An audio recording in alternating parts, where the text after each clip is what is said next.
Jagdish Salunke, chief food safety officer, deputy commissioner Shri health and hospital અને આરોગ્ય અધિકારી શ્રી સીધી સૂચના અને માર્ગદર્શન હેઠળ હાલમાં ઉનાળાની સિઝનમાં આઈસ ડીશનું વેચાણ અલગ અલગ જગ્યાએ થતું હોય છે, અલગ અલગ ઝોનમાં, અને પુષ્કળ પ્રમાણમાં લોકો એને આરોગતા હોય છે.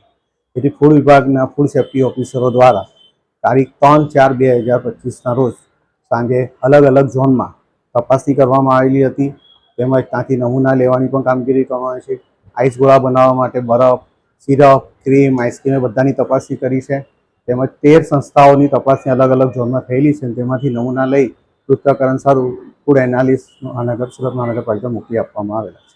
આ જે નમૂના લેવામાં આવેલા છે અને જે પણ સંસ્થાના રિપોર્ટમાં ખામી જણાશે તેની સામે ફૂડ સેફ્ટી એક્ટ મુજબ એની પર કાયદેસરના પગલાં લેવામાં આવશે. એની સામે ફરિયાદ દાખલ કરવામાં આવશે. રિપોર્ટ આમ તો 14 દિવસની અંદર આપતો હોય, પણ આપણે ફૂડ એનાલિસ્ટ સાહેબને તાકીદે આપવા જણાવ્યું.